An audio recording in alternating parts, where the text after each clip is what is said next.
Election commission ఈ దేశంలో తీసుకురావటం జరిగింది. సో అంతటితో మా పోరాటం అప్పుడు ఫలించిందని చెప్పాలి.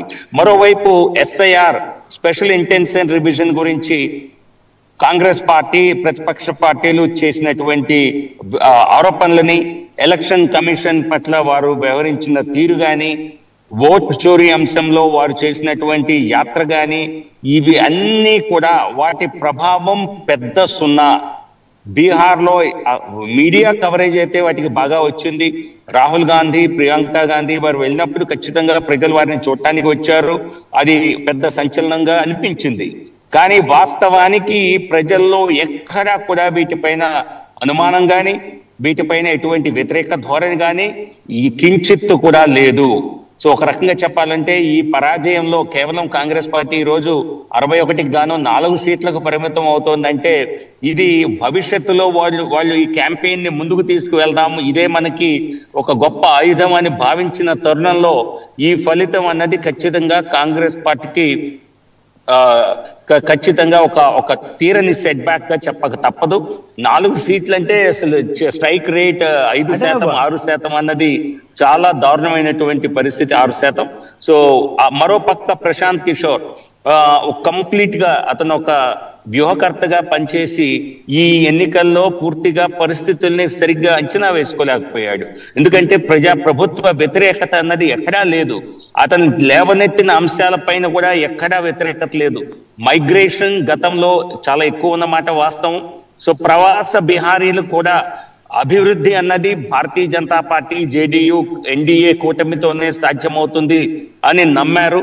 ఎందుకంటే అభివృద్ధి మీరు చూస్తే పాట్నా గనక మీరు ఈ సమయంలో వెళ్ళి చూసినట్లయితే పాట్నా కానివ్వండి, ఏ జిల్లాకు కానివ్వండి, ఏ గ్రామానికి కానివ్వండి, మీరు ఎక్కడ బీహార్ లో ప్రయాణం చేసినా ఈ రోజు మీకు కనిపించే పరిస్థితులు మీకు నమ్మశక్యంగా ఉండవు. ఇది బీహార్ రాష్ట్రమేనా? ఇది గతంలో డబుల్ ఇంజిన్ సర్కార్తో డబుల్ గ్రోత్ అభివృద్ధి అని మేము కేవలం నినాదంగానే కాకుండా అది కార్యరూపం దాల్చింది బీహార్ లో. పాట్నాలో కూడా ప్రతి నగరాలకి నేను కొన్ని జిల్లాలకు కూడా పర్యటనలకు వెళ్ళటం జరిగింది, కొన్ని సభల్ని చూడటం కోసం వెళ్ళటం జరిగింది. ఇవన్నీ కూడా కూటమి విజయానికి ప్రధాన కారణాలు అయ్యాయి. అటువంటి ఎజెండా, డెవలప్మెంట్ ఎజెండా కాకుండా వీళ్ళు ప్రజల్లో అనుమానం లేని ఎజెండాని, ప్రజలు ఏమాత్రం విశ్వసించినటువంటి ఎజెండాని తీసుకొని ప్రజల్ని నమ్మించాలని చూశారు. అది బీహార్ లో ఖచ్చితంగా ఫెయిల్ అయింది. ఈ ఫలితం తర్వాత అజెండా తీవ్రం అవుతుందా, అదృశ్యం అవుతుందా? ఈ ఓచోరీ ఎజెండాని పట్టుకుంటే గనక రాహుల్ గాంధీ మరి ఇంకా వాళ్ళు అపజయాన్నే మళ్ళీ సక్సెస్ గా వాళ్ళు అపజయాన్నే రిపీట్ చేయాలని వారు ఆశపడినట్టు అవుతుంది. ఏమాత్రం మరి ఎలక్షన్ సరైనటువంటి ఎలక్షన్ స్ట్రాటజీస్ ని అవలంబించాలనుకునే పార్టీ ఏదైనా ఇటువంటి ఈ స్థాయిలో ఫెయిల్ అయినటువంటి అంశాన్ని మళ్ళీ ముందుకు తీసుకువెళ్లరు అని నా నమ్మకం. కానీ చెప్పలేం, రాహుల్ గాంధీ మళ్ళీ అదే రిపీట్ చేసినా కూడా, ఎందుకంటే వేరే ఎజెండా, పాజిటివ్ ఎజెండా వారి దగ్గర లేదు కనుకనే పాసిబ్లీ దీన్ని వాళ్ళు ఒక ప్రధాన ఎజెండాగా తీసుకోవటం జరిగింది. కానీ దీని గురించి ఇది పూర్తిగా కాంగ్రెస్ పార్టీని డైవర్ట్ చేసింది. ప్రజలకి ఎక్కడ సంబంధం లేని అంశం, వారికి ఎటువంటి భయాందోళన లేని అంశాన్ని వాళ్ళు పూర్తిగా క్యాంపెయిన్ ఫోకస్ చేసుకోవడం వలన వాళ్ళు రియల్ ఎజెండా పైన అసలు మాట్లాడేటువంటి అవకాశాన్ని కోల్పోయారు. ఓకే, జీవీఎల్ గారు, ఒక విషయం, ఏదైతే బీహార్ ఈ విజయం బూస్ట్ తో జమిలీకి వెళ్ళిపోతున్నారట, నిజమా? బాగా ఎక్కువగా వినిపిస్తున్న వాయిస్ ఇది. లేదండి వర్మ గారు, దీనికి దానికి సంబంధం లేదు. పరిస్థితుల్లో లేదు, జమిలీ ఎన్నికలకు వెళ్ళాలంటే దానికి ఒక రాజ్యాంగ ప్రక్రియ ఫాలో అవ్వాలి. దానికి ఒక కొత్త చట్టాన్ని, కాన్స్టిట్యూషనల్ అమెండ్మెంట్స్ తీసుకురావాలి.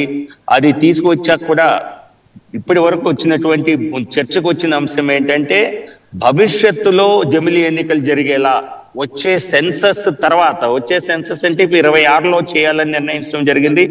26 సెన్సస్ అయిన తర్వాత వచ్చేటువంటి మొట్టమొదటి పార్లమెంటు తర్వాత ఈ నిర్ణయం జరుగుతుంది. అంటే నెక్స్ట్ పార్లమెంటు వరకు జమిలీ ఎన్నికలు వచ్చేటువంటి అవకాశం లేదు. ప్రస్తుతం మోదీ గారి హయాంలోనే ఇది చేయాలని చాలా ఆసక్తిగా ఉన్నారని కదా వస్తున్న టాకు. మోదీ గారి హయాంలోనే ఈ నిర్ణయం తీసుకుంటే ఇంకా చరిత్రలో చిరస్థాయిగా పేరు నిలిచిపోతుందని. అది చరిత్రలో నిలిచిపోయే పనులు నరేంద్ర మోదీ గారు అనేకం చేశారు. సో ఇవన్నీ కాబట్టి ఇది కేవలం చరిత్ర కోసం కాదు, ఒక పరిపాలనా సౌలభ్యం కోసం. ఎప్పుడు రౌండ్ ద క్లాక్ మనం రౌండ్ ద ఇయర్ ఎలక్షన్ సైకిల్లోనే క్యాలెండర్ లోనే ఉంటూ ఉంటాం ఉన్న కారణంగా ఖచ్చితంగా కొంత అవరోధం ఏర్పడుతుంది అభివృద్ధికి అని చెప్పి నమ్మేటువంటి విశ్వసించే పార్టీగా